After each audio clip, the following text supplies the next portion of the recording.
Could we see a Chuck Dixon fan favorite character in Arrow Season 6? We're going to talk about that and so much more on this week's DCTV Recap.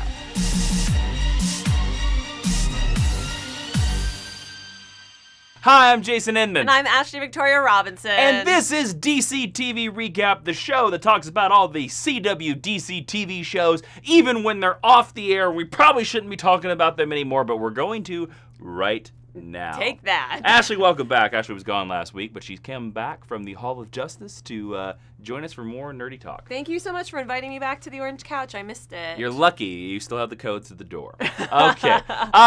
Something big, something sort of big, something very interesting about Arrow Season 6 kind of broke this week, and I really wanted to talk about it. So Stephen Amell at the Portland Heroes and Villains Fan Fest, which I believe is one of the conventions that he runs himself or helps run or something like that, he was talking about Arrow Season 6, and he started letting loose things fly, and I have to wonder whether the producers might be a little mad that he was talking a little bit too much. Mr. Amell talking out of school. But Stevens mentioned this thing that he said that the relationship of Oliver is going to change next season because Oliver is going to have to deal with his son, William. Now, I have to ask you this right off the bat, Ashley. Yes. We, of course, saw the very last episode of Arrow Season 5, the amazing season of Arrow Season 5.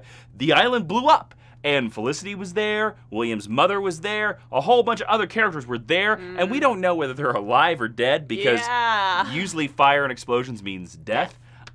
So, look, right off the bat, do you think that means William's mom's dead? I do think that means that William's mom is... I do think that means that, yes. Okay, because the way Stephen kept talking about this certain thing was that it really seems like William may not be a permanent member of the cast next season, but may be a semi-recurring character. It sounds like Oliver's going to be raising William next season. Well, I would also say that if we're looking at a show where Thea's maybe no longer a main part of the cast, we don't know how involved she's going to be, and that younger character that needs to be mentored, that's a role that needs to be filled, and in place of a sister, a son, I think, is a fairly good replacement. Yes. Now, I actually really like the idea of a father-son relationship on Arrow because a father-son relationship has always been a big part of my favorite runs of Green Arrow in the comic books. I love the Judd Winnick run, the Kevin Smith run, which is all of 70 issues of Connor Hawke, Green Arrow, dealing with his really too liberal dad, his womanizing dad that he shouldn't be. But I really enjoy it. So to be honest with you, to introduce this into Arrow is kind of exciting for me. I actually think it's a good place for the show to go, especially now since Oliver has kind of maybe laid his Lian Yu demons to rest, that he can start a new journey with his son. The downside is this, and I would love to hear your thoughts on this as well. Yes. I don't like the actor that plays Little William. Right. So I like my Arrow particularly dark, and dark in comparison to the rest of the DC TV universe. Make it as much like Batman as possible. I'm showing up for that. Batman has a son now, though. I don't like his son either, so there you go. But I think that putting a child there really complicates the kind of dynamic that they've set up. And I would agree with you. I don't think he's been great in that role so far. Now, maybe the more time he gets on screen, the more he could develop into a better actor, a better character. But for me, a child feels very, very out of place as a recurring cast member, as basically anything more than Baby John, because Baby John just kind of shows up every once in a while, now, like for Christmas. Can I devil's advocate you for a little bit? When we started Arrow, season 1, it was about the father, dead father, the father-son relationship through Oliver Queen. Yeah, but Oliver was 25. True, I grin. Now, this is kind of an interesting flip of that dynamic where now he's the father. And I agree with you, this might work a little bit better if he was a little bit older. I would say I like it on paper. Yes. I'm just not totally sold on it in practice based on absolutely having seen none of it and only what I know from previous seasons. But I do like that. Again, like you said, if we're moving away from the Lian Yu and all the baggage that comes with that, we need a new conflict, we need a new focal point. I think intellectually it's an interesting choice. I just have some reservations about it. Now, let me give you another devil's advocate thing. Yes. Okay, we don't know what they're going to do with the flashbacks going forward. They may completely get rid of them. They've talked about that they're going to appear, they're definitely going to appear at least the first episode, that there's going to be some version of them. A lot of people have thought that maybe they'll do future flash forwards, kind of like what Lost did for a while. Would you be okay with an idea of, let's just say, we see flash forwards to 5 years from now, grown-up William, or an older Oliver having to deal with a William that's gone rogue or bad. Yes, absolutely. Yes, I loved. And we built to that. I loved in Legends of Tomorrow when we saw Stephen Amell put on the grizzled beard. And it wouldn't be that old. It would not be that old. It would probably not be that continuity. I don't think that future exists. You know what they probably timeline anymore. Sorry to interrupt. You know what they probably do? They probably would give him a sort of goatee for that future. That'd be great. We could do the full Van Dyke. I'd be down, but he will not. He won't be like 50 or whatever. Old man Ollie's supposed to be. But Connor Hawke is one of my favorite characters. I know he's one of your favorite characters, and even to be able to see him at like 18 or 19, I would really be in for. And then flashing forward is a way to do the same kind of storytelling, but differentiate from what you've done in flashbacks in previous Now, you seasons. brought up Connor Hawke. A lot of people probably... We've thrown it around a bit. Kind of people are talking probably already 5 minutes in that they're like, well, we haven't even talked about Connor Hawke yet. Yeah. All right, let's talk about this. Do we think William is Connor Hawke? Yes. I agree with you. We do think that because we talked about it before we started the video. Yep. I think that in particular because there's no way that you can bring William into Oliver's life post Adrian Chase, whether or not his mother's alive, and make him safe, I think, without changing his identity. And his name has already been changed once because his name actually isn't William. They were calling him something else, I remember. When he was a little bee. And we did the Connor Hawke Not Again in the same Legends of Tomorrow episode, but this would be a way to make him Oliver's biological son, as he is in the comics.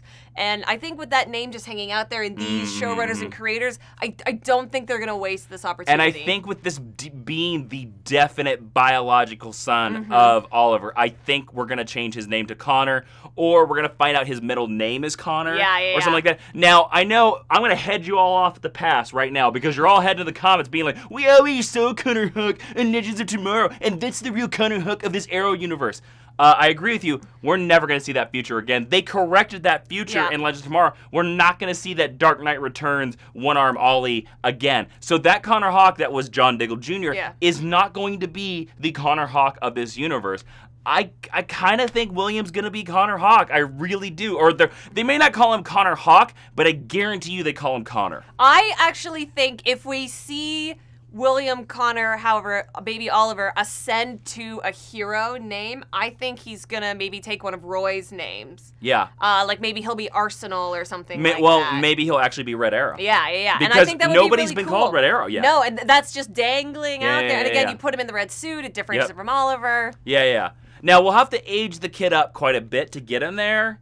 Well, but, yeah. Okay. But if we're not, let's just say hypothetically, we're writing the show. If we're not seeing him as a hero until a flash forward, you could cast a different actor who's, already an adult. Yeah, agreed. I don't know.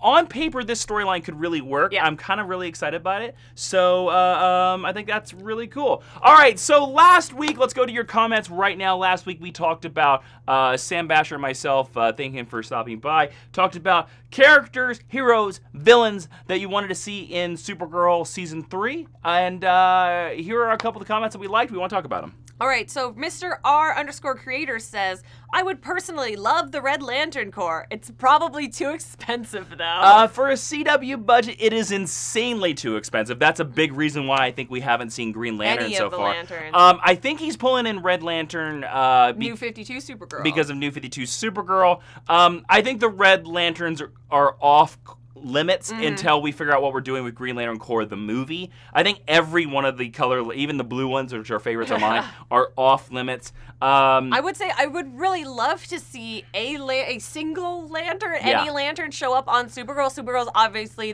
or maybe Legends, the best choice for it. Yeah. But if they're going to do it in the movie, it's going to be a tough visual effect to be able to match. You know, to be honest with you, there is a Green Lantern that we could see on Supergirl that really wouldn't get in the way of the movie. Aya?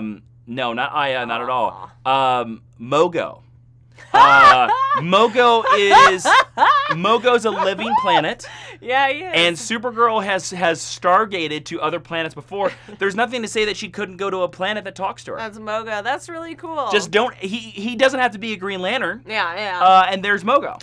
There you go. That's the one Green Lantern that could be on that show. I'm holding out for Deathstroke if they do Red Lanterns. Ah, there you go. What's the next one? The next one is from Matt Shirley, who says, I really want Lobo and Superboy. John would be great, but probably Connor. Okay, I think Lobo is an amazing idea. I can't believe, actually, we haven't seen Lobo already, especially with the Fort Ross aliens being as important as they were in Season 1. Now, you'd have to do him practical. You'd have to do him like, he'd have to just be a big dude. Dude with kiss makeup on, yeah. But you know who would be interesting for that, but he might be a little bit too expensive for Supergirl, is the wrestler John Cena.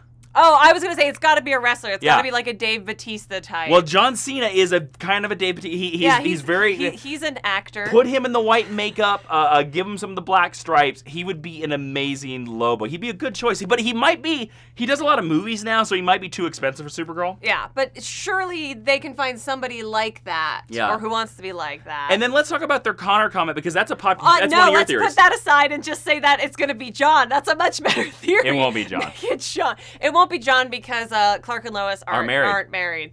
If they can get married and have a super baby really quick, though, I'd be all about it. In less than one season? Well, Kryptonian DNA moves fast, I tell you. One never knows. Yeah. He went from a baby to a 10-year-old in like 2 years of publication history. It could happen. That was technically, we saw the 10 years were off screen. Connor is a much more likely choice with the Cadmus ties. We've talked about that a lot on DCTV before. Even though Connor is my less preferred, shall we say, Superboy, I think that parking him in Supergirl would be a good place to use him, because he's not currently in the comics continuity, and he'll pretty much be relegated to Young Justice, and I know he's a big fan favorite character for 90s children. Totally. Yeah. Speaking of 90s children's, for the next DCTV, we would like you guys to go down in the comments and tell us what 90s character you would love to see on Arrow Season 6, because Connor Hawke is a 90s character, Connor Kent is a 90s character. Connor, they are all called. But tell us a hero or a villain that from the 90s that you would love to see on Arrow Season 6, and we're gonna pick one of those comments, and the comment that we enjoy the most is going to get this Harley Quinn Hot in the City Volume 1 trade paperback shipped to you. I can only send this to people in the United States, so if you want to win this Harley book, give us a comment. What 90s character would you like to see on Arrow Season 6? And if you're in the United States, I will give you this Harley Quinn Hot in the City. Nice. I'm getting hot in the city for 90s characters. So look below this video and click that subscribe button, because it really helps the channel. And why not click on one of the videos that's popped up? And for more exclusive geeky content, head over to patreon.com/Jawiin. We'll see you next week for more nerdy superhero videos.